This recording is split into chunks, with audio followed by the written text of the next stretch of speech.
والله ما طلعت شمس ولا غربت إلا وأنت الحمد لله وكفى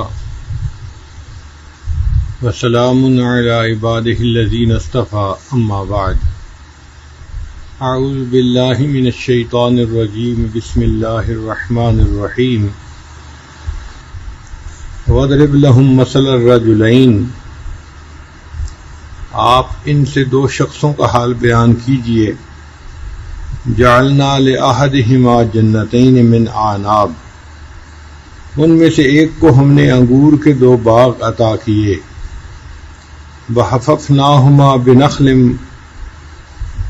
اور ان کو ہم نے کھجور کے درختوں سے گھیر دیا وجعلنا بینہما زرعا اور ان دونوں کے درمیان ہم نے کھیتی بھی اگا دی یعنی ایک بندے کے دو باغ تھے انگور کے، ان انگور کے دو باغوں کے درمیان کھیتی بھی تھی اور اس کے اطراف میں کھجوروں کے درخت بھی تھے۔ یہ سورہ کہف کا دوسرا قصہ ہے، ایک بندے کا جس کے پاس دو باغ تھے۔ بعض مفسرین نے لکھا کہ بنی اسرائیل کے یہ دو بندے تھے، ایک امیر آدمی تھا اور اس کا باغ تھا، ایک فقیر آدمی تھا مگر ایمان والا تھا۔ دونوں بھائی تھے یا آپس میں پڑوسی تھے، تعلق تھا، ان کا یہ واقعہ ہے۔ اور بعض مفسرین نے لکھا کہ نہیں، مکہ مکرمہ کے دو لوگ تھے اور یہ ان دونوں کا واقعہ ہے۔ بہرحال مکہ مکرمہ کے ہوں یا بنی اسرائیل کے، واقعہ دو بندوں کا ہے۔ ایک امیر تھا، مشرک تھا، ایمان سے خالی تھا، اور دوسرا فقیر تھا مگر ایمان والا تھا۔ اللہ تعالیٰ بیان فرماتے ہیں کہ جس شخص کو ہم نے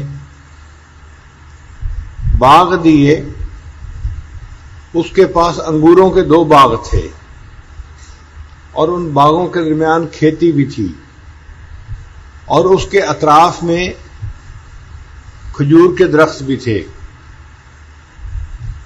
یہاں دو باغ کیوں کہے گئے، ذرا اس کی حقیقت کو سمجھ لیجئے کہ باغ کے درمیان میں سے پانی کی نہر جا رہی تھی۔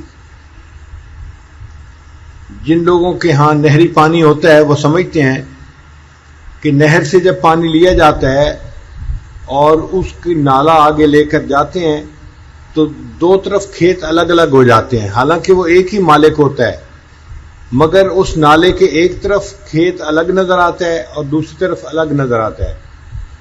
تو یہ بھی معاملہ ایسا ہی تھا کہ مالک ایک تھا اور باغ بھی ایک ہی تھا، لیکن درمیان میں پانی کے نالا گزرنے کی وجہ سے وہ ایک کی جگہ دو باغ نظر آتے تھے۔ تو اللہ رب العزت نے یوں ہی فرما دیا کہ ہم نے ایک بندے کو دو باغ عطا کیے تھے۔ ان انگور کے دو باغوں کے درمیان جو حصہ تھا اس میں کھیتی باڑی ہوتی تھی اور اس کی جو اطراف تھیں اس کے اوپر کھجور کے درخت لگے ہوئے تھے۔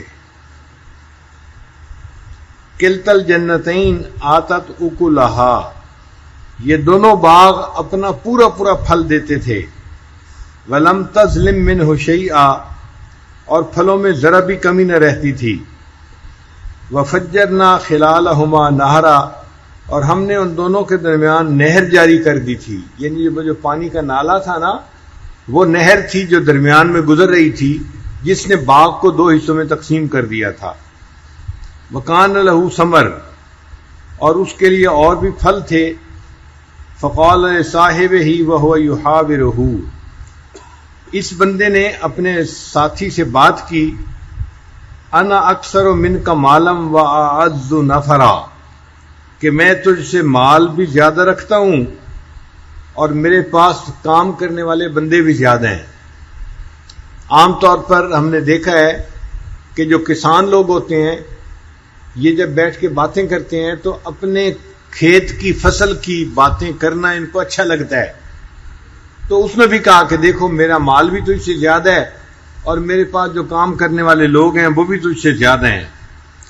ودخل جنتہ، اور وہ اس حال میں اپنے باغ میں داخل ہو گیا، وہو ظالم لنفسہ، اور وہ اپنی جان پر ظلم کرنے والا تھا، یعنی متکبر بندہ تھا، مال کا گھمنڈ تھا اس کو، تو وہ اپنی جان پہ ظلم کرنے والا تھا. قال، کہنے لگا، ما اظن ان تبید ہذہ ابدا، کہ میں یہ گمان نہیں کرتا کہ یہ باغ کبھی خراب ہوگا. جب آدمی اپنے کھیت کو، باغ کو سیٹ کر لیتا ہے نا، تو دیکھ کے اس کا دل چاہتا ہے کہ یہ ہمیشہ اسی طرح رہے، کبھی خراب نہ ہو. تو یہ بندہ بھی جب اپنے باغ میں داخل ہوتا تھا تو دیکھ کے سوچتا تھا کہ میرا یہ باغ ہمیشہ اسی طرح رہے گا، یہ کبھی بھی خراب نہیں ہوگا. وما اظن الساعۃ قائمۃ، اور نہ میں یہ خیال کرتا ہوں کہ قیامت قائم ہوگی. وَلَئِن رُدِدتُّ إِلَىٰ رَبِّي لَأَجِدَنَّ مِنْهَا خَيْرًا مِنْهَا مُنْقَلَبًا، اور اگر اپنے رب کی طرف لوٹا دیا گیا تو اس سے بہتر لوٹنے کی جگہ ضرور وہاں بھی پالوں گا. امیر آدمی کے دل میں عجیب غلط فہمی ہوتی ہے، وہ یہ سمجھتا ہے کہ دنیا میں اللہ نے مجھے جیسے یہاں آسانیاں دی ہیں اور عیش و آرام دیا ہے، جب میں مر جاؤں گا تو آخرت میں بھی مجھے اسی طرح عیش و آرام ہی ملے گا. میں یہاں بھی خاص ہوں، میں آگے بھی اللہ کا خاص بندہ ہوں. وہ اپنے اعمال کو نہیں دیکھتا، وہ اپنے مال کو اللہ کے ہاں اپنی قبولیت کی دلیل سمجھتا ہے کہ اللہ مجھ سے راضی ہے تو اللہ نے مجھے اتنا رزق دیا ہوا ہے، ہر چیز اللہ نے جو مجھے عطا کی ہے اس کا مطلب اللہ مجھے اچھا سمجھتے ہیں، مجھے پسند کرتے ہیں. اور چونکہ مجھے پسند کرتے ہیں اور اللہ نے دنیا میں مجھے اتنا دیا ہے تو اول تو قیامت کے دن آنا نہیں، اور اگر آ بھی گیا تو وہاں بھی مجھے اسی طرح بڑا باغ ملے گا اور میں وہاں بھی بڑا بن کر زندگی گزاروں گا. قال له صاحبه وهو يحاوره، اس کے ساتھی نے جواب دیتے ہوئے اس سے کہا، اکفرت بالذی خلقک من تراب، کیا تم نے کفر کیا اس اللہ کے ساتھ، اس ذات کے ساتھ جس نے تجھے مٹی سے پیدا کیا، ثم من نطفۃ، پھر نطفہ سے پیدا کیا، ثم سواک رجلا، پھر اللہ نے تجھے بالکل صحیح آدمی بنایا. یعنی اللہ نے تمہیں پیدا کیا، اگر وہ چاہتا تمہاری بصارت نہ ہوتی، سماعت نہ ہوتی، تمہارے جسم کے اعضاء ٹھیک نہ ہوتے، صحت اچھی نہ ہوتی، اللہ نے تمہیں بالکل صحیح صحت کے ساتھ صحیح سالم انسان بنایا، تو یہ اللہ کا تجھ پر فضل ہے اور کرم ہے. لیکن هو اللہ ربی، تو میری بات تو یہ ہے کہ وہ اللہ میرا رب ہے. ولا اشرک بربی احدا، اور میں اپنے رب کے ساتھ کسی کو شریک نہیں ٹھہراتا. ولولا اذ دخلت جنتک، اور جب تو اپنے باغ میں داخل ہوا، قلت ما شاء اللہ، تو تجھے چاہیے تھا کہ تو یہ کہتا کہ یہ اللہ کی طرف سے ہے. لا قوت الا باللہ، اللہ کے سوا کوئی قوت والا نہیں. ان ترنی انا اقل منک مالا و ولدا، اگر تو مجھے اس حال میں دیکھ رہا ہے کہ میں تجھ سے مال اور اولاد میں کم ہوں، فعسى ربی ان یؤتینی خیرا من جنتک، قریب ہے کہ میرا رب مجھے تجھ سے بہتر باغ عطا فرما دے. ویرسل علیہا حسبانا من السماء، اور تیرے باغ پر اللہ آسمان سے کوئی آفت بھیج دے. فتصبح صعیدا زلقا، جس کی وجہ سے تیرا باغ ایک میدان بن کر رہ جائے. اور یصبح ماؤہا غورا، اور اللہ تعالیٰ پانی کو زمین کے اندر نیچے اتار دے.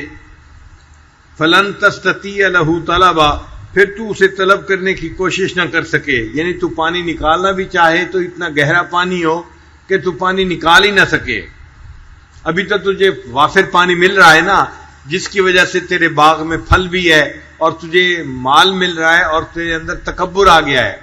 اللہ اس پانی کے لیول کو زمین میں اگر نیچے کر دے تو پھر تیرے باغ کا کیا بنے گا؟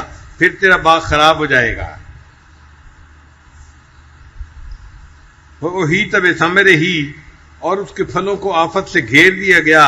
فَأَصْبَحَ يُقَلِّبُ كَفَّيْهِ عَلَى مَا أَنفَقَ فِيهَا، اور اس حال میں اس شخص میں اس نے صبح کی کہ جو کچھ اس میں خرچ کیا تھا اس پر ہاتھ ملنے لگ گیا.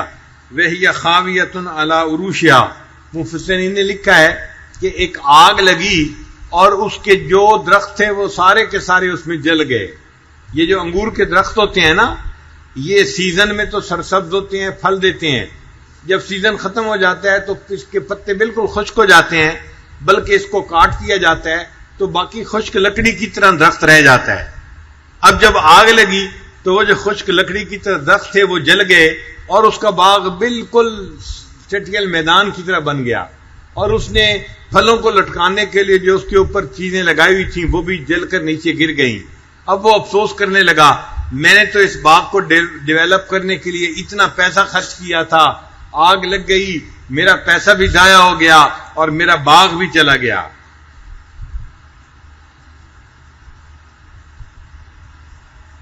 وَيَقُولُ يَا لَيْتَنِي لَمْ أُشْرِكْ بِرَبِّي أَحَدًا، اور وہ کہہ رہا تھا کہ ہائے کاش میں اپنے رب کے ساتھ کسی کو شریک نہ ٹھہراتا. یعنی میں نے جو شرک کیا تو یہ برا کام کیا، اللہ نے مجھے میرے اس باغ سے محروم کر دیا. وَلَمْ تَكُنْ لَهُ فِئَةٌ يَنْصُرُونَهُ، اور اس کے لیے ایسا کوئی گروہ نہ تھا جو اس کی مدد کرتا من دون اللہ، اللہ کے مقابلے میں. وَمَا كَانَ مُنْتَصِرًا، اور نہ وہ خود بدلہ لینے کے اوپر قادر تھا. یہ جو آیت مبارکہ ہے نا، یہ خاص معنی رکھتی ہے کہ اللہ تعالیٰ نے اس متکبر بندے کے باغ کو جلا دیا اور اس سے نعمت کو واپس لے لیا، اور فرمایا کہ جب ہم نے نعمت کو واپس لے لیا نہ کوئی اس کی مدد کرنے والا تھا اور نہ وہ کوئی بدلہ لے سکتا تھا. ہنالک الولایۃ للہ الحق، ایسے موقع پر اللہ کے سوا میں اللہ ہی کی مدد ہوتی ہے جو حق ہے. ہوا خیر ثوابا و خیر عقبا، وہ بہتر ہے ثواب کے اعتبار سے اور بہتر ہے انجام کے اعتبار سے. یہ اس باغ والے کا قصہ ہے جو سورہ کہف کے اندر بیان کیا گیا. پھر اس کے ساتھ اللہ تعالیٰ دوبارہ انسان کو زندگی اور آدم علیہ الصلوۃ والسلام کے قصے کی طرف لے کے آتے ہیں. فرمایا وَاضْرِبْ لَهُم مَثَلَ الْحَيَاةِ الدُّنْيَا كَمَاءٍ أَنزَلْنَاهُ مِنَ السَّمَاءِ، اور آپ ان لوگوں سے دنیاوی زندگی کی حالت بیان کر دیجئے کہ یہ تو پانی ہے جو ہم نے آسمان سے اتارا. فاختلط بِهِ نبات الارض، پھر اس کے ذریعے زمین سے اگنے والی چیزیں خوب پیدا کیں. حشیماً تذروہ الریاح، اور پھر وہ چیزیں جو تھیں وہ چورا چورا ہو کر رہ گیا. وَقَانَ اللَّهُ عَلَىٰ كُلِّ شَيْءٍ مُقْتَدِرًا، جسے ہوائیں اڑا کر لے گئیں اور اللہ ہر چیز پر قادر ہے. المال والبنون زینت الحیات الدنیا، یہ آیت مبارکہ یہ بتا رہی ہے کہ دیکھو جس کو اس دنیا میں نعمت ملی ہے وہ اس نعمت کو اللہ کی طرف منسوب کرے. اگر اللہ کی طرف منسوب کرنے کی بجائے اپنی طرف منسوب کرے گا تو جو پروردگار نعمتیں دینا جانتا ہے وہ پروردگار نعمت واپس لینا بھی جانتا ہے، وہ واپس بھی نعمت لے لیتا ہے. اللہ نے اس بندے کو باغ دیا تھا، یہ تکبر کرنے لگ گیا، اللہ نے آگ لگا کے اس کے باغ کو جلا دیا اور راکھ جو تھی اس کو ہوا نے اڑا دیا، کچھ بھی اس کے پلے نہیں بچا.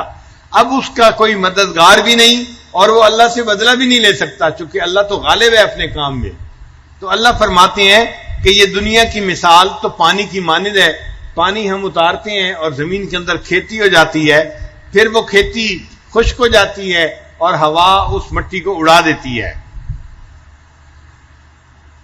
وَيَوْمَ نُسَيِّرُ الْجِبَالَ وَتَرَى الْأَرْضَ بَارِزَةً، اور جس دن ہم پہاڑوں کو چلا دیں گے اور اے مخاطب تو زمین کو دیکھے گا کہ وہ کھلا میدان ہے. وَحْشَرْنَاهُمْ، اور ہم ان سب کو جمع کر لیں گے. فَلَمْ نُغَادِرْ مِنْهُمْ أَحَدًا، سو ان میں سے کسی کو بھی نہ چھوڑیں گے. وَعُرِضُوا عَلَىٰ رَبِّكَ صَفًّا، اور وہ آپ کے رب پر صفیں بنائے ہوئے پیش کیے جائیں گے. لَقَدْ جِئْتُمُونَا كَمَا خَلَقْنَاكُمْ أَوَّلَ مَرَّةٍ، آج تم ہمارے پاس اسی حالت میں آئے ہو جیسا کہ ہم نے تمہیں پہلی بار پیدا کیا تھا. یعنی جب انسان پیدا ہوتا ہے نا تو ایک ایک بچہ دنیا میں آتا ہے، پیدا ہوتا رہتا ہے، ایک ایک بچہ دنیا میں پیدا ہوتا ہے اور دنیا میں آتا رہتا ہے. اسی طرح قیامت میں انسان صفیں بنائیں گے اور ایک ایک کر کے اپنے رب کے سامنے حساب کے لیے پیش ہوں گے. جئتمونا فرادا کما خلقناکم اول مرۃ، ایک ایک کر کے اللہ کے سامنے پیش ہوں گے اور اپنے کیے کا حساب دیں گے اللہ کے سامنے. ووضع الکتاب، اور اعمال نامے رکھ دیے جائیں گے. فَتَرَى الْمُجْرِمِينَ آپ مجرمین کو دیکھیں گے مشفقین مما فی کہ وہ اپنے نام اعمال کے اندر جو لکھے ہوئے گناہ ہوں گے ان کی وجہ سے ڈر رہے ہوں گے. وَيَقُولُونَ اور وہ یوں کہیں گے یا ویلتنا ما لِهَذَا الْكِتَابِ ہے ہماری بربادی یہ کیسی کتاب ہے لا یغادر صغیرۃ ولا کبیرۃ الا احصاها اس نے کسی چھوٹے یا بڑے گناہ کو نہیں چھوڑا. ووجدوا ما عملوا حاضرا اور جو انہوں نے دنیا میں کیا ہوگا اس سب کو اپنے نام اعمال میں حاضر پائیں گے. ولا یظلم ربک احدا اور تیرا رب تو کسی کے اوپر ظلم نہیں کرے گا. تو اللہ تعالیٰ نے آخرت کے بارے میں یہ چند آیات جو ہیں درمیان میں بیان فرما دی تاکہ دنیا سمجھے کہ صرف دنیا ہی کی زندگی تک بات نہیں ہے، اصل زندگی تو آخرت کی ہے اور ہمیں آخرت میں اپنے اعمال کا حساب اللہ کے سامنے دینا ہے. پھر اللہ تعالیٰ فرماتے ہیں وَإِذْ قُلْنَا لِلْمَلَائِكَةِ اسْجُدُوا لِآدَمَ اور جب ہم نے فرشتوں سے کہا کہ تم آدم کو سجدہ کرو فسجدوا ان سب نے سجدہ کر لیا الا ابلیس مگر ابلیس نے نہ کیا. کان من الجن وہ جنوں میں سے تھا. ففسق عن امر ربی اس نے اپنے رب کی نافرمانی کی. افتتخذونہ وذریتہ اولیاء من دونی وہم لکم عدو پھر کیا تم مجھے چھوڑ کر اسے اور اس کی ذریت کو دوست بناتے ہو، یعنی اے انسانوں تم اللہ کو چھوڑ کر شیطان کو اور شیطان کی ذریت کو دوست بناتے ہو حالانکہ وہ تو تمہارا دشمن ہے. بئس للظالمین بدلا یہ ظالموں کے لیے بہت برا بدل ہے. ما اشہدتم خلق السماوات والارض میں نے انہیں آسمانوں کے اور زمین کے پیدا کرنے کے وقت نہیں بلایا. ولا خلق انفسہم اور نہ ان کے پیدا کرنے کے وقت میں. وما کنت متخذ المضلین عضدا اور میں گمراہ کرنے والوں کو اپنا مددگار بنانے والا نہیں ہوں.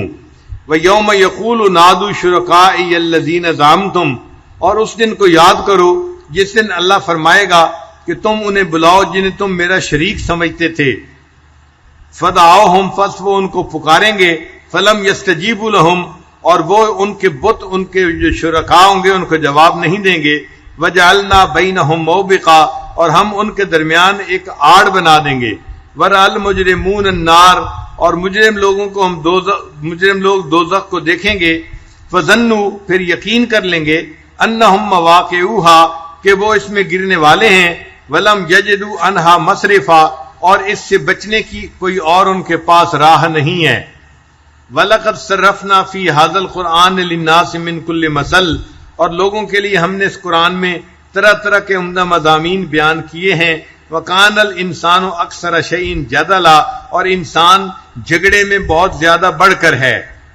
وَمَا مَنَعَ النَّاسَ أَن يُؤْمِنُوا اور ہدایت آ جانے کے بعد لوگوں کو ایمان لانے اور اپنے رب سے مغفرت طلب کرنے سے صرف اس بات نے روکا ہوا ہے وَيَسْتَغْفِرُوا رَبَّهُمْ إِلَّا أَن تَأْتِيَهُمْ سُنَّةُ الْأَوَّلِينَ أَوْ يَأْتِيَهُمْ عَذَابُ قُبُلًا کہ ان کے ساتھ اگلے لوگوں جیسا معاملہ ہو جائے یا ان کے آمنے سامنے عذاب آ جائے. یعنی وہ ایمان اس لیے نہیں لاتے کہ یا تو وہ عذاب کے انتظار میں ہوتے ہیں یا وہ سمجھتے ہیں کہ جیسا پہلے لوگوں کے ساتھ معاملہ ہوا ایسا معاملہ ہمارے ساتھ بھی ہو.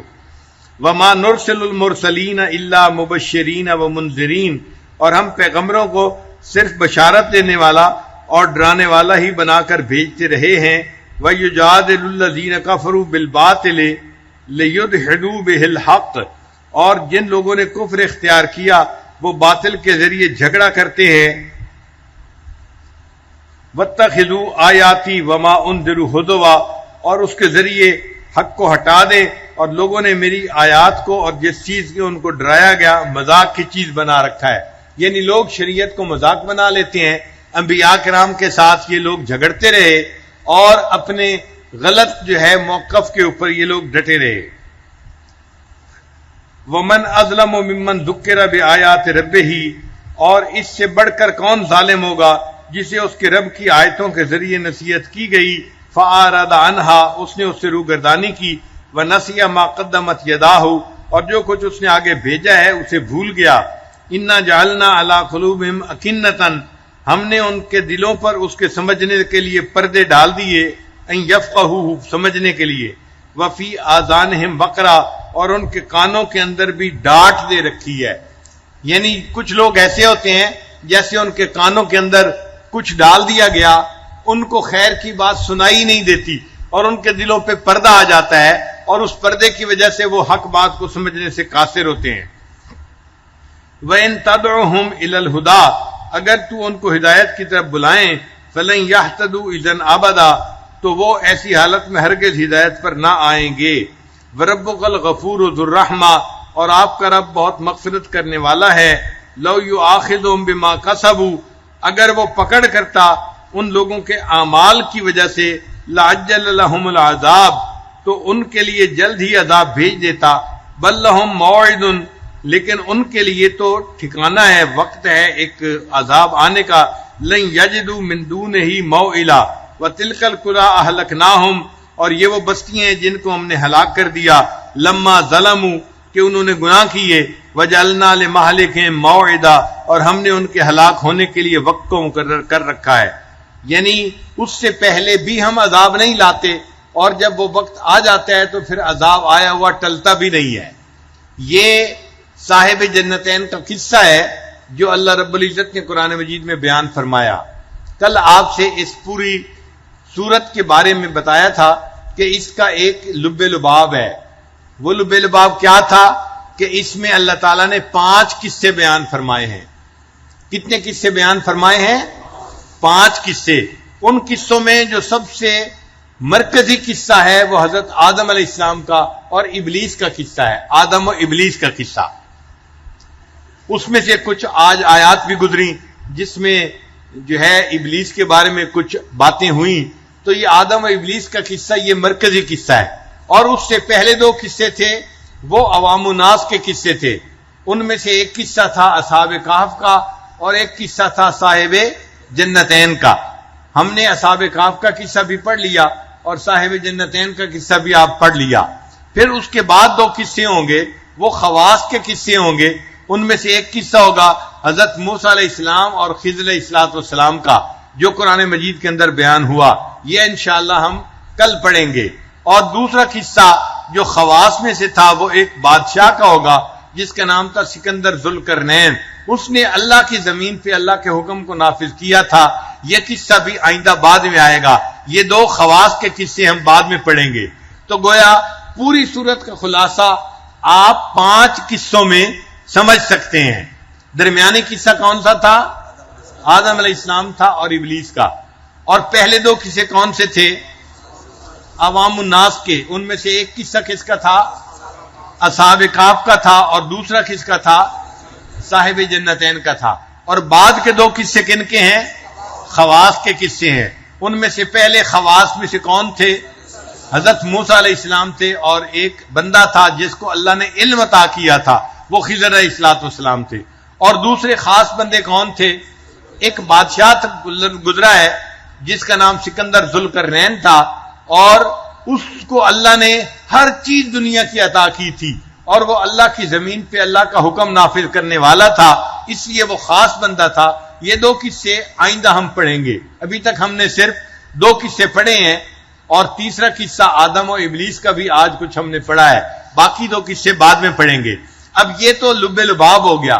اب اس لب لباب کو تھوڑا سا اور آگے بڑھا لیجئے تو آپ کے لیے بات کو یاد کرنا آسان ہوگا کہ ان تمام قصوں میں سب سے پہلے اللہ رب العزت نے جب سورہ کہف کو شروع کیا تو اپنی الوہیت کا ذکر کیا ہے کہ الہ کون ہے؟ فقط اللہ کی ذات ہے. عبادت کے لائق کون ہے؟ اللہ کی ذات ہے. لا الہ الا اللہ، نہیں کوئی معبود سوائے اللہ کے. تو اللہ نے سورت کو شروع کیا تو شروع میں اللہ نے اپنی الوہیت کا تذکرہ کیا ہے اور جب اللہ نے سورت کو ختم کیا تو ختم کے اوپر اپنی ربوبیت کا ذکر کیا ہے. ختم میں اللہ نے کس کا تذکرہ کیا ہے؟ اپنی ربوبیت کا تذکرہ کیا ہے کہ رب کون ہے؟ اللہ کی ذات ہے. فمن کان یرجو لقاء ربہ، اپنی ربوبیت کا تذکرہ اللہ نے سورت کے آخر پر کیا ہے. تو سورت کے شروع میں اللہ نے تذکرہ کس کا کیا؟ اپنی الوہیت کا. اور آخر پہ تذکرہ کس کا کیا؟ اپنی ربوبیت کا.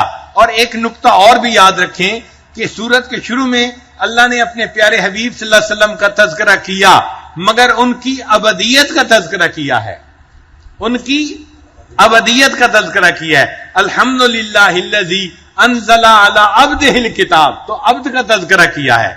تو شروع میں اللہ نے اپنے حبیب کی ابدیت کا تذکرہ کیا ہے، اور آخر کے اوپر جہاں اللہ نے اپنی ربوبیت کا تذکرہ کیا وہاں پر اپنے محبوب کی بشریت کا تذکرہ کیا ہے۔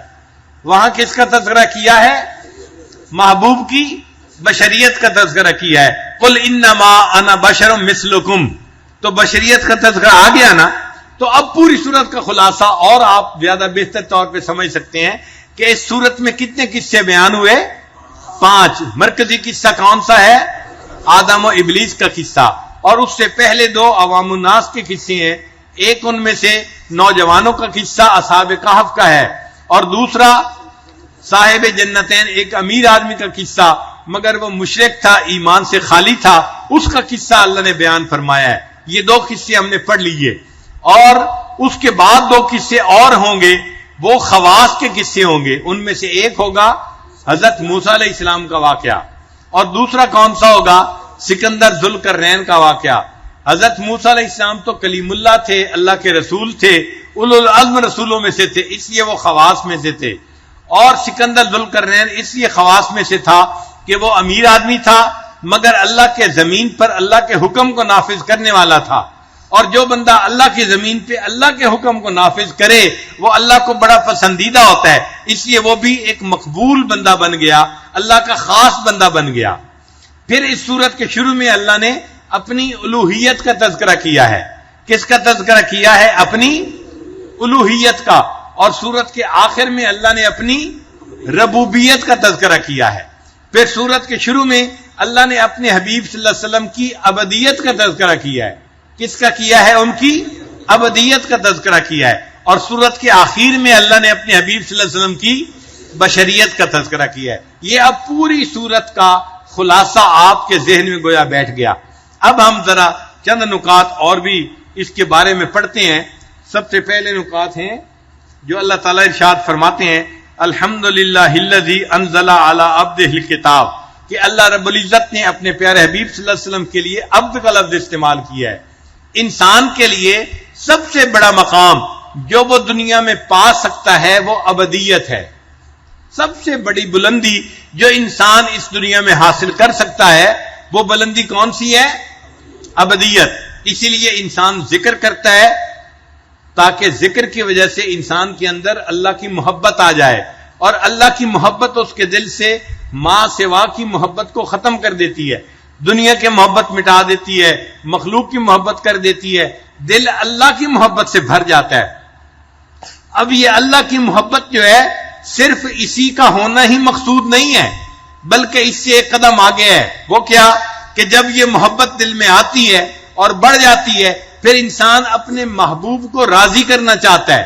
محبت کی وجہ سے اپنے محبوب کو راضی کرنے کی فکر ہوتی ہے۔ ماں بیٹے کو خوش کرتی ہے، بیٹا والدین کو خوش کرتا ہے، تو محبوب محب ہمیشہ اپنے محبوب سے محبت ہی نہیں کرتا بلکہ اپنے محبوب کو راضی کرنے کی فکر میں لگا ہوتا ہے۔ تو جب بندے کے دل میں اللہ کی محبت آ گئی، اب اس کے دل میں کیا خواہش پیدا ہوگی کہ میں اپنے اللہ کو راضی کروں، چنانچہ اس کے دل میں رضا کی طلب پیدا ہوتی ہے، اور بندہ مقام رضا کو حاصل کرنے کی فکر میں آ جاتا ہے۔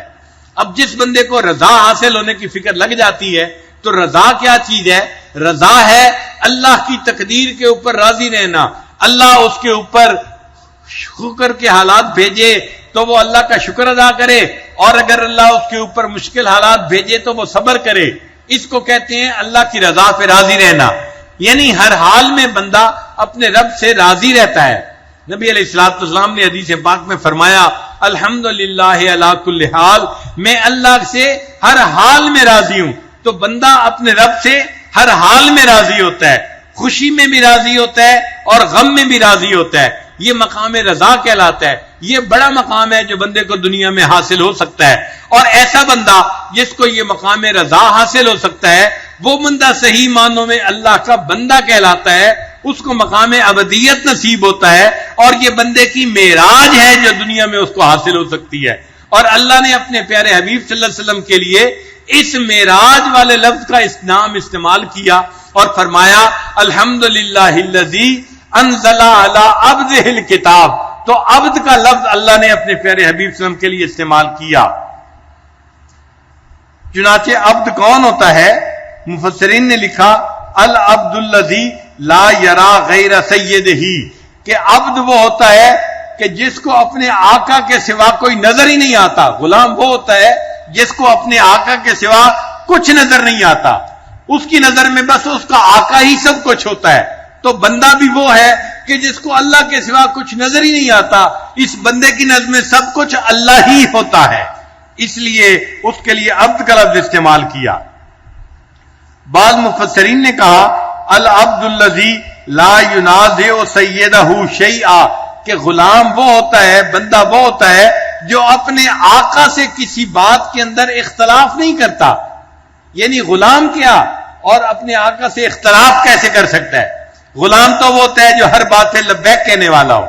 اسی طرح بندہ بھی وہ ہے جو اپنے اللہ کے ہر حکم پر لبیک کہنے والا ہو.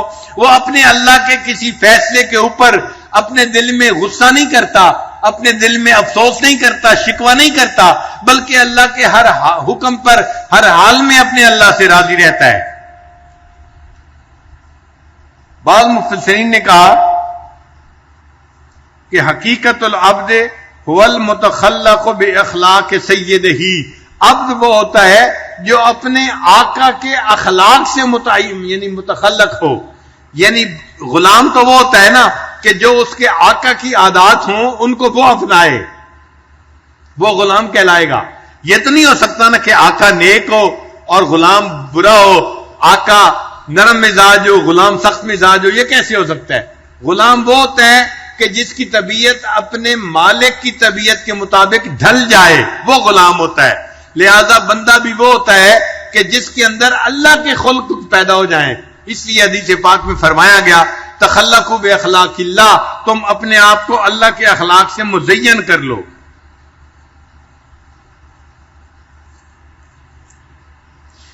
اللہ رب العزت نے سورت کو حمد کے ساتھ شروع کیا، تو ہمیں چاہیے کہ قولی، فعلی اور حالی ہر طرح کی حمد اللہ کے لیے ہونی چاہیے. قولی کہتے ہیں زبان سے انسان الحمدللہ پڑھے، اللہ کی تعریف کرے، اللہ میں آپ سے ہر حال میں راضی ہوں، اے اللہ آپ نے مجھے بہت اچھے حال میں رکھا ہے، میں اپنے پروردگار سے ہر حال میں خوش ہوں. یہ قولی حمد ہو گئی. اور ایک ہے فعلی. فعلی کا مطلب یہ کہ انسان پھر اللہ کے حکموں کی فرما برداری بھی کرے. یہ اللہ کی حمد ہے کہ انسان اللہ کے حکموں کی پابندی کرنے والا ہو. اور حالی جو ہے وہ یہ کہ انسان کسی بھی حال میں ہے، عند کل حال من الاحوال، وہ اللہ کی حمد بیان کرے. نبی علیہ السلام نے ارشاد فرمایا الحمدللہ علی کل حال، کہ میں اللہ سے ہر حال میں راضی ہوں. تو بندہ اپنے اللہ سے ہر حال میں راضی رہے. یہ اللہ تعالیٰ کی حمد ہے جو ہمیں بیان کرنی چاہیے اور ہمیں راضی رہنا چاہیے. سورہ کہف کے اندر اللہ رب العزت نے کوئی ایک آیت ایسی نہیں بنائی کہ اس ایک آیت کی وجہ سے سورہ کہف کا پڑھنے والا فتنہ دجال سے بچ جائے گا، بلکہ سورہ کہف کے اندر جتنے واقعات ہیں وہ واقعات انسان کو ایسا سبق سکھاتے ہیں، ایسی تعلیم دیتے ہیں، ایسی ذہن سازی کرتے ہیں کہ ان کی تعلیمات دل میں اتر جائیں تو ایسا بندہ دجال سے فتنے سے محفوظ رہے گا. دجال کے فتنے کے بارے میں حدیث پاک میں ہے کہ نبی علیہ السلام نے ارشاد فرمایا کہ آدم علیہ السلام سے لے کر قیامت تک کوئی اتنا بڑا فتنہ نہیں آیا جتنا فتنہ بڑا دجال کا فتنہ ہوگا. صحابہ کرام کہتے ہیں ہم اتنا ڈرتے تھے دجال کے فتنے سے کہ اگر کوئی بندہ قضائے حاجت کے لیے درختوں کی اوٹ میں جاتا تھا تو جب درختوں سے نکل کر واپس آتا تھا تو وہ ڈر رہا ہوتا تھا ایسا نہ ہو میں واپس جاؤں اور دجال آ چکا ہو. اتنا ڈرتے تھے دجال کے آنے سے.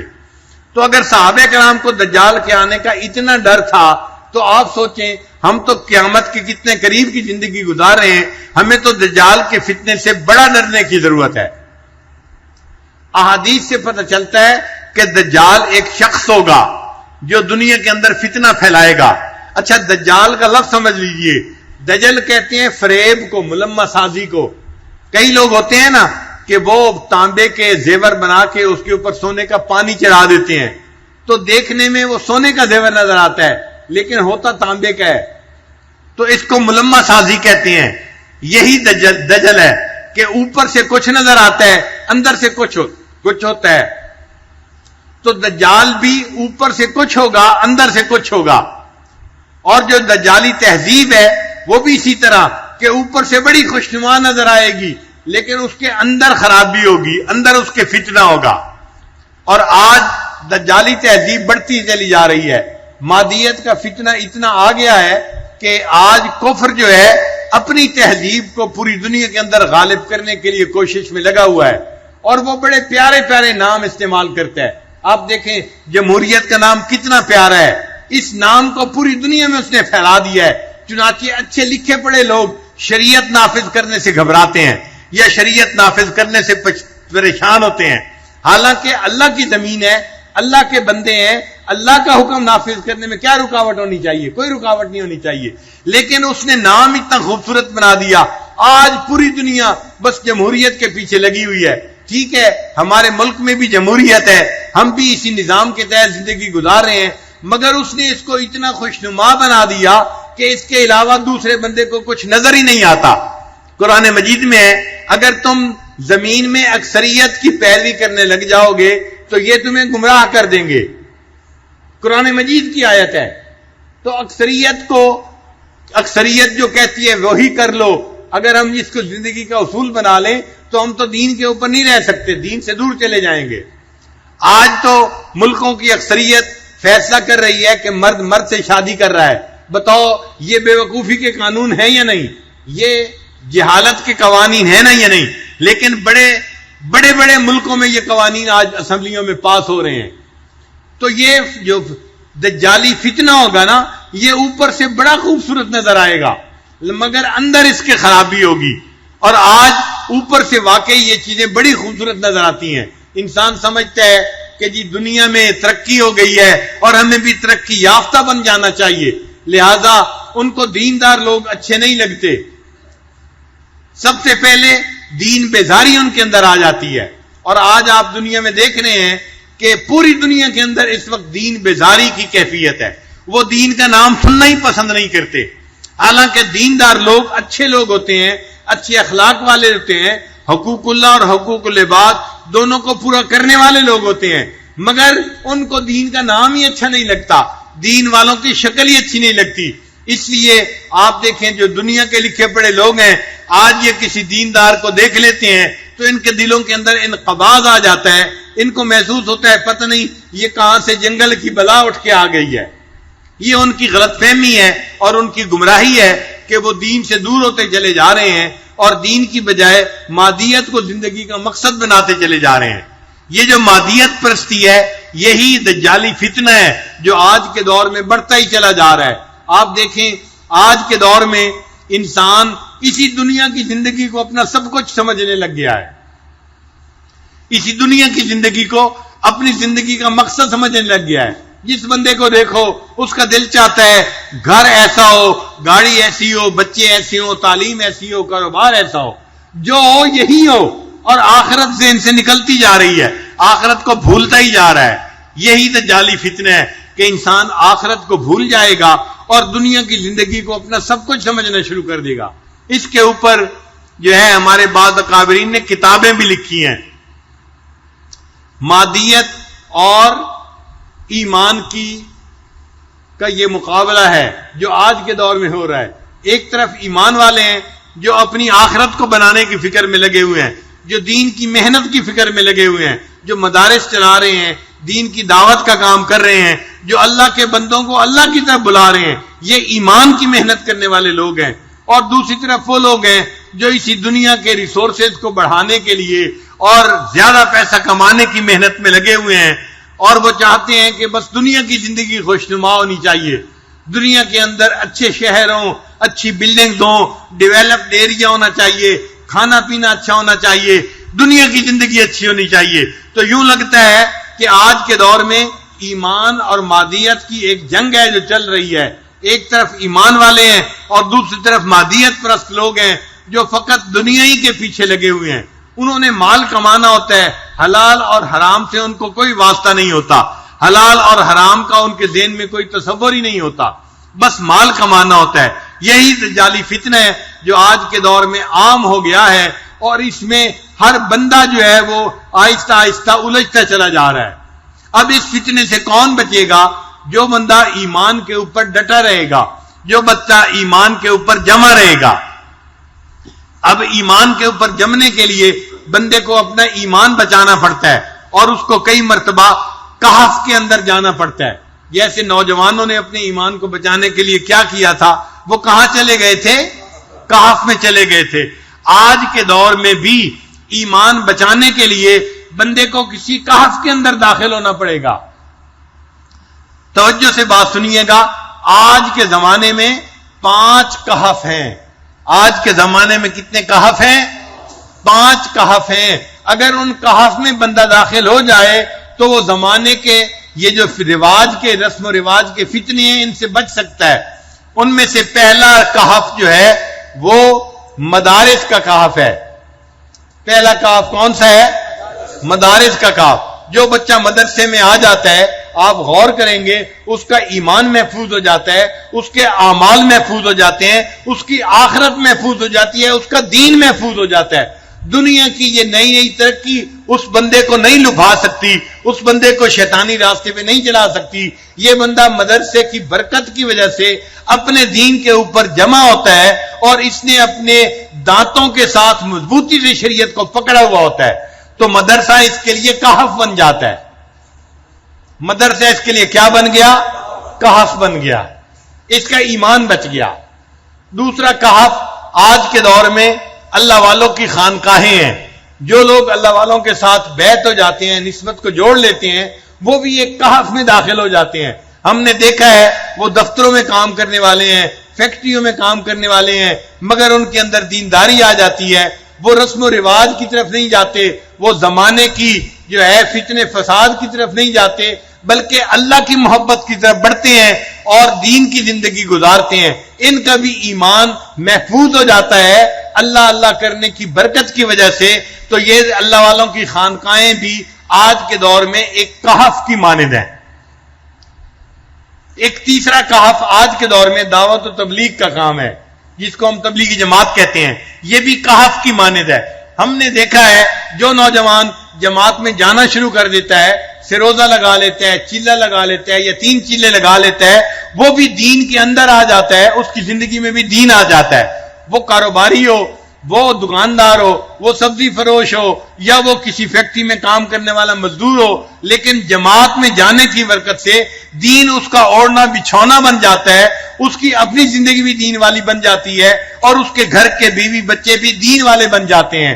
تو اس بندے کا دین بھی گویا تبلیغ میں آنے کی وجہ سے محفوظ ہو گیا. یہ تبلیغ اس کے لیے کیا بن گئی؟ کہف بن گیا.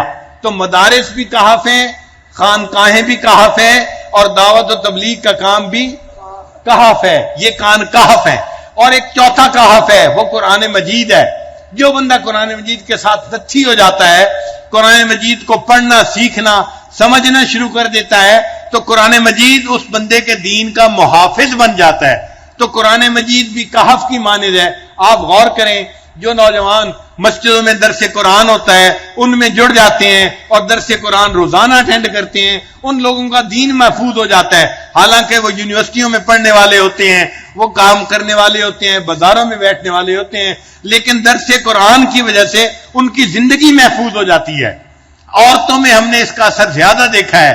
آج کے دور میں اگر آپ دیکھیں تو ہمارے ملک میں ہزاروں جگہوں پر درس قرآن، دورہ قرآن کے نام پر مستورات قرآن مجید کا ترجمہ پڑھا رہی ہوتی ہیں، اور بہت ساری آنٹیاں نوجوان یونیورسٹی کی بچیاں جا رہی ہوتی ہیں اور پورا رمضان وہ درس قرآن سن کر گزارتی ہیں. ان عورتوں کا بھی ایمان محفوظ ہو جاتا ہے، دین محفوظ ہو جاتا ہے. قرآن ان کے لیے کہف بن جاتا ہے. قرآن نے ان کے ایمان کو بچا لیا زمانے کے فتنوں سے. اور 5واں کہف مکہ اور مدینہ ہے. جو بندہ آج کے دور میں مکہ اور مدینہ میں پہنچ جاتا ہے وہ بھی دجال کے فتنے سے بچ جاتا ہے. حدیث پاک سے ثابت ہے، نبی علیہ السلام نے ارشاد فرمایا دجال پوری دنیا کے اندر جائے گا اور اپنے فتنے کو پھیلائے گا، لیکن مکہ اور مدینہ کے اندر داخل نہیں ہو سکے گا۔ تو چونکہ حدیث پاک سے ثابت ہے کہ دجال مکہ اور مدینہ میں داخل نہیں ہو سکے گا، اس لیے مکہ اور مدینہ بھی کہف کی مانند ہو گئے، جو وہاں چلا جائے گا وہ دجال کے فتنے سے محفوظ ہو جائے گا۔ تو کتنے کہف دنیا کے اندر ہوئے؟ 5 کہف ہوئے۔ ایک کہف کون سا ہوا؟ مدرسے کے ساتھ جڑ جانا۔ چنانچہ آج کے دور میں یونیورسٹی کی بچیاں، کالج کی بچیاں، میڈیکل ڈاکٹر بچیاں جو مدارس کے ساتھ جڑ جاتی ہیں، وفاق کا نظام پڑھنا شروع کر دیتی ہیں، وہ ڈاکٹر بچیاں ہوتی ہیں مگر ان کی تہجد قضا نہیں ہوتی، ان کی نماز قضا نہیں ہوتی، وہ پردے دار، وہ بہت ہی زیادہ پاک دامن بچیاں بن جاتی ہیں۔ ان کی زندگی کے حالات پڑھتے ہیں تو حیران ہوتے ہیں کہ پہلے وقت میں تو بڑی بڑی جو ہے ولیہ عورتیں بھی ایسی زندگی نہیں گزارتی تھیں جیسی زندگی یہ نیک آج کی بچیاں گزار رہی ہیں۔ تو ان کے لیے یہ مدرسہ ایک کہف بن جاتا ہے جو ان کے ایمان کو بچا لیتا ہے۔ اور دوسرا کہف کون سا ہے؟ خانقاہ، اللہ والوں کی خانقاہیں جہاں بھی ہیں، یہ خانقاہیں بندے کو اللہ سے جوڑتی ہیں، اللہ کے ذکر سے جوڑ دیتی ہیں۔ ایسے لوگ رسم و رواج میں نہیں پڑتے بلکہ انقطاع عن المخلوق حاصل کرتے ہیں اور ترک دنیا کرتے ہیں، اور ذکر کی کثرت کی وجہ سے یہ اللہ کی طرف بھاگتے ہیں، ففروا الی اللہ کا مصداق بن جاتے ہیں، ان کا بھی ایمان محفوظ ہوتا ہے۔ اس لیے یہ خانقاہیں ان کے لیے بھی کہف کی مانند بن جاتی ہیں۔ اور تیسرا کہف کون سا ہوا؟ دعوت و تبلیغ کا کام۔ جو بندہ دعوت و تبلیغ کے ساتھ جڑ جاتا ہے، مقامی گشت کرتا ہے، بیرونی گشت کرتا ہے، سروزہ لگاتا ہے، شب جمعہ میں جانا شروع کر دیتا ہے، ہم اپنی آنکھوں سے دیکھتے ہیں اس بندے کا دین محفوظ ہو جاتا ہے۔ وہ بندہ دیکھنے میں دنیا دار بندہ ہوتا ہے، ایک سبزی فروش ہے یا مزدور ہے یا کام کرنے والا ہے، لیکن دین کی فکر اس کو لگ جاتی ہے، پوری دنیا میں دین آ جائے اس کے دل کا غم بن جاتا ہے، اس کا ایمان محفوظ ہو گیا، یہ دجالی فتنے سے بچ گیا، تو یہ دعوت و تبلیغ اس کے لیے کہف بن گئی۔ جیسے اصحاب کہف کا ایمان بچ گیا تھا، اللہ نے اس نوجوان کا ایمان اس دعوت و تبلیغ کی وجہ سے محفوظ فرما دیا۔ چوتھا کہف کون سا ہے؟ قرآن مجید ہے۔ جو بندہ دنیا کے جس ملک میں بھی ہو، اگر درس قرآن کے ساتھ جڑا ہوا ہے، اگر وہ قرآن مجید کا ترجمہ سیکھ رہا ہے، قرآن مجید کو سمجھ رہا ہے، قرآن مجید کی تعلیمات کے مطابق زندگی گزار رہا ہے، تو قرآن مجید کی برکت ایسی ہے، یہ قیمہ ہے، یہ کتاب انسان کو دین کے اوپر جما دیتی ہے، اس کی برکت سے اللہ اس کے دین کو محفوظ کر لیتے ہیں، لہذا قرآن مجید بھی بندے کے لیے ایک کہف بن جاتا ہے۔ اور پانچواں کہف کون سا ہے؟ مکہ اور مدینہ۔ یہ بھی اللہ نے ایسے شہر بنا دیے جو برکت والے شہر ہیں۔ پیارے حبیب صلی اللہ علیہ وسلم کی پیدائش مکہ مکرمہ میں ہوئی، اور آپ صلی اللہ علیہ وسلم کی وفات اور آپ کا آرام مدینہ طیبہ میں ہوا۔ یہ دونوں شہر نبی علیہ السلام کے شہر ہیں، اور یہ دونوں کہف ہیں۔ جو وہاں پہنچ جائے گا اللہ تعالیٰ دجال سے اس کی حفاظت فرمائیں گے اور اس بندے کا ایمان محفوظ ہو جائے گا۔ لہذا اب ہم اگر چاہتے ہیں کہ ہمارا ایمان محفوظ ہو تو ہمیں پہلا کام کیا کرنا پڑے گا؟ ہمیں کسی نہ کسی کہف کے ساتھ نتھی ہونا پڑے گا اپنے ایمان کو بچانے کے لیے۔ تو سورہ کہف کے جو 5 واقعات ہیں نا، ہر واقعے میں کوئی نہ کوئی سبق ہے۔ تو اصحاب کہف کے واقعے میں سبق کیا ہے کہ اے بندے، اگر تم اپنا ایمان بچانا چاہتے ہو زمانے کے جو ہے نا حالات سے، اور جو ہر طرف بے حیائی کا ماحول بڑھ رہا ہے اور کفر بے حیائی کو پھیلانے کے لیے کوششیں کر رہا ہے، تو تمہیں اپنے ایمان کو بچانے کے لیے کہف میں سے کسی نہ کسی کہف کے اندر جانا پڑے گا، تب تمہارا ایمان محفوظ ہو جائے گا۔ یہ بات سمجھ آ گئی؟ اب اگلا قصہ کون سا ہے؟ صاحب جنتین کا قصہ۔ دوسرا قصہ کون سا ہے؟ صاحب جنتین کا قصہ۔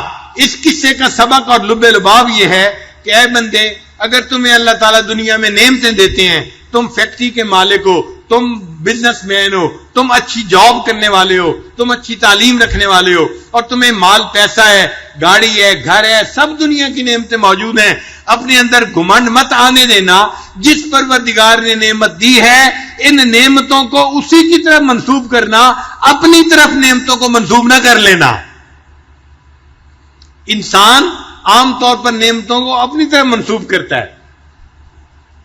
آپ قارون کا قصہ پڑھ کے دیکھ لیں تو قارون نے کیا کہا تھا کہ یہ سب کچھ وہ ہے اوتیتم علم من عندی، جو میرے پاس علم تھا بزنس کا میں نے اس کو لگایا اور اتنا مال مجھے جو دیا تو یہ میرے علم کی وجہ سے مجھے ملا. اس نے اس مال کو اللہ کی طرف نہیں منسوب کیا کہ اللہ نے مجھے رزق عطا کیا ہے، بلکہ اس کو اپنی طرف منسوب کیا کہ یہ مجھے ملا ہے. تو قارون نے کیا کیا تھا؟ مال کو اپنی طرف منسوب کیا تھا. اس کی وجہ سے پھر اللہ کی پکڑ میں آ گیا. اور یہ جو صاحب جنتین تھا اس نے بھی مال کو کس طرح منسوب کیا؟ اپنی طرح منسوب کیا. میرا یہ باغ ہے، میرا باغ کبھی ختم نہیں ہوگا، میں نے اتنا اچھا اس کو ڈیولپ کیا ہے اور یہ ہمیشہ ہمیشہ رہے گا، اور میں تو مر بھی گیا تو مجھے تو آخرت میں بھی اتنا اچھا ٹھکانہ مل جائے گا. اس نے اپنی طرح منسوب کیا اور اپنی طرح منسوب کرنے کی وجہ سے اللہ تعالیٰ نے اس نے دنیا کے باغ کو جلا کے بھی رکھ دیا اور اس کو اس نعمت سے محروم بھی کر دیا. تو یہ قصہ ہمیں سکھا رہا ہے کہ جس بندے کو اللہ دنیا میں نعمت عطا کرے وہ نعمت کو کس کی طرح منسوب کرے؟ اس منعم علیہ طرح کی طرح منسوب کرے جس نے نعمت کو عطا کیا ہے. جو پروردگار نعمتیں دینا جانتا ہے وہ پروردگار نعمتیں لینا بھی جانتا ہے. تو یہ صاحب جنتین کا قصہ ہمیں یہ سبق دیتا ہے. ہم یہ سبق اچھی طرح سیکھ لیں اور کبھی اپنی ان نعمتوں کو اپنی طرح منسوب نہ کریں کہ میں نے یہ کیا. نہ میں نے نہیں کیا. اگر فیکٹری میری چل رہی ہے تو میں نہیں چلا رہا، اللہ چلا رہے ہیں. اگر میری کھیتی سب مجھے زراعت دے رہی ہے تو میں نہیں اس سے کھیتی لے رہا، اللہ مجھے دے رہے ہیں. تو دینے والا کون ہے؟ اللہ ہے. اللہ کی طرف نظر جانی چاہیے، اپنی ذات کی طرف نظر نہیں جانی چاہیے. تو صاحب جنتین کے ذریعے سے ہمیں یہ سبق مل گیا. تو ہمیں اصحاب کہف کے قصے سے کیا سبق ملا؟ کہ ہمیں اپنا ایمان بچانے کے لیے کسی نہ کسی کہف کے ساتھ نتھی ہو کے زندگی گزارنی چاہیے. چنانچہ وہ 5 کہف کون سے ہیں؟ مدارس کہف ہیں، خانقاہیں کہف ہیں، دعوت و تبلیغ کا کام کہف ہے، قرآن مجید کے درس جہاں بھی دنیا میں ہوتے ہیں، مرد دیتے ہیں، عورتیں دیتی ہیں، مرد اور سب کے لیے یہ قرآن مجید کے ساتھ نتھی ہو جانا یہ کہف کے اندر داخل ہونے کی مانند ہے. قرآن مجید بندے کے ایمان کو محفوظ کر لیتا ہے اور بندے کو سیدھے رستے کے اوپر رکھتا ہے، بھٹکنے نہیں دیتا. اور 5واں کہف کون سا ہے؟ 5واں کہف مکہ مدینہ ہے. اس لیے حدیث پاک میں آتا ہے کہ قرب قیامت میں ایک وقت آئے گا کہ دیندار لوگ پریشان ہوں گے اور پریشان ہو کے وہ مکہ اور مدینہ کی طرف ہجرت کریں گے. کوئی مدینہ جائے گا، کوئی مکہ جائے گا، تو مکہ اور مدینہ کی طرف ہجرت کرنا یہ حدیث پاک سے ثابت ہے. آج بھی اللہ تعالیٰ اگر کسی بندے کو اتنا مال عطا کرے کہ وہ گھر اپنا بدل سکتا ہے تو مکہ اور مدینہ جا کے رہنا چاہیے، کیونکہ وہیں پہ امام مہدی آئیں گے اور وہیں پر جو ہے اللہ تعالیٰ ایمان والوں کی حفاظت فرمائیں گے. اور ایک اور بات سن لیجئے کہ میں نے ایک حدیث پاک میں یہ بات پڑھی، میں ابھی آج اس کا ریفرنس تلاش کر رہا تھا. اس حدیث پاک میں تھا کہ جب امام مہدی آئیں گے تو امام مہدی کے جو انصار ہوں گے یہ کہف میں رہنے والے لوگ ہوں گے. امام مہدی کے جو انصار ہوں گے، انصار سے کیا مراد؟ ان کے جو مددگار ہوں گے. تو ان کے مددگار کون لوگ ہوں گے؟ جو اس وقت کے اصحاب کہف ہوں گے وہ ان کے مددگار ہوں گے.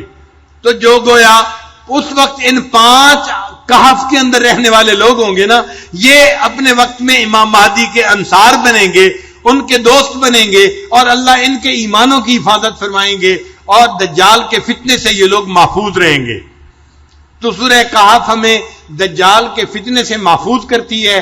سورہ کہف کے اندر 5 قصے ہیں اور ہر قصہ ہمیں ایک سبق سکھاتا ہے. ہم نے 2 قصے پڑھے ہیں اور 2 قصوں سے ہم نے 2 سبق سیکھے ہیں.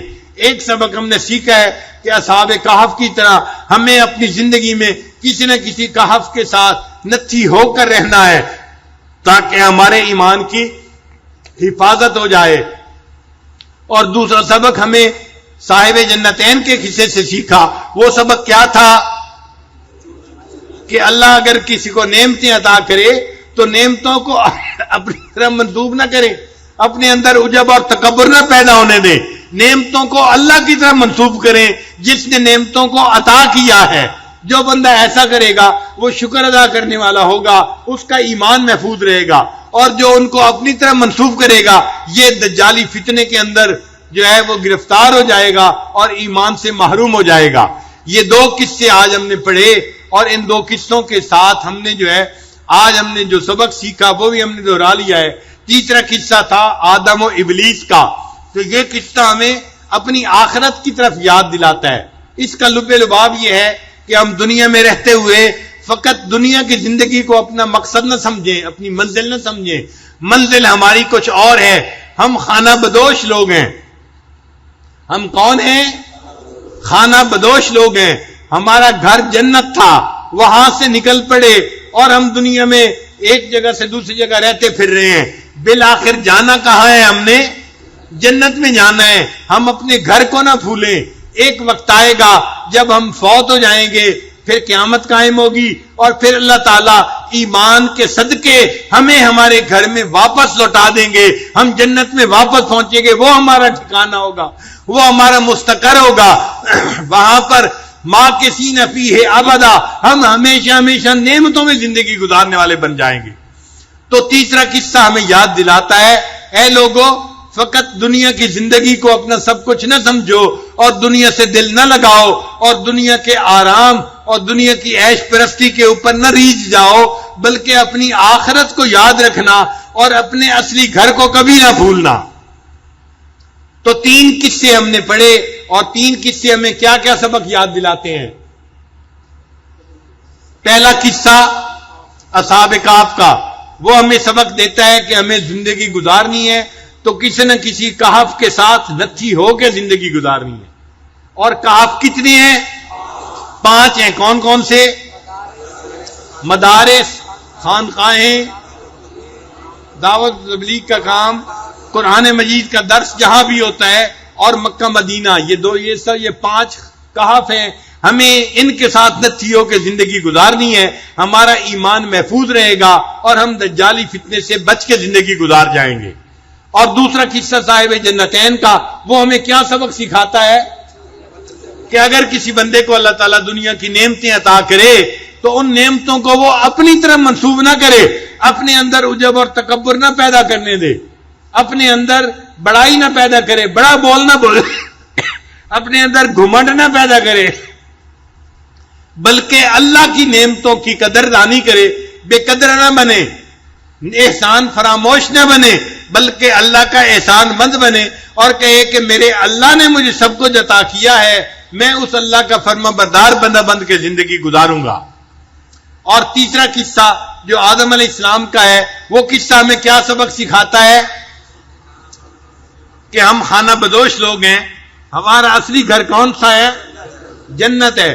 ہمیں جنت سے اللہ تعالیٰ نے امتحان کی خاطر دنیا میں بھیجا، ہم یہاں در بدر کی ٹھوکتے کھاتے پھرتے ہیں جیسے یہ خانہ بدوش لوگ ہوتے ہیں۔ آپ نے دیکھا ہے نا خانہ بدوش لوگوں کو، ایک جگہ گھر بناتے ہیں، پھر اپنا سب سامان اٹھا کے دوسری جگہ گھر بناتے ہیں، پھر تیسری جگہ گھر بناتے ہیں، چلتے پھرتے زندگی گزارتے ہیں۔ یہ دنیا کی زندگی ہماری بھی ایسی ہے کہ چند دن کی زندگی ہے، ہم نے بھی بس اپنی زندگی گزار کے بالآخر یہاں سے چلے جانا ہے، ہم نے یہاں دل نہیں لگانا۔ ہمارا دل اٹکے تو کہاں اٹکے؟ آخرت میں اٹکا ہوا ہو۔ التجافی عن دار الغرور والانابۃ الی دار الخلود، یہ ہماری کیفیت ہونی چاہیے۔ چنانچہ آدم علیہ السلام کا قصہ ہمیں اپنے اصلی گھر کی یاد دلاتا ہے، ہم اپنے اصلی گھر کو یاد رکھیں۔ اللہ تعالیٰ ہمیں دنیا میں نیکوکاری کی زندگی گزارنے کی توفیق عطا فرمائے، اور جب ہماری موت آئے اللہ ہمیں ایمان کے ساتھ یہاں سے جانے کی توفیق عطا فرمائے، اور قیامت کا حساب اللہ آسان فرمائے، اور ہمارے لیے اللہ تعالیٰ جنت میں داخلہ آسان فرمائے۔ وآخر دعوانا ان الحمد للہ رب العالمین۔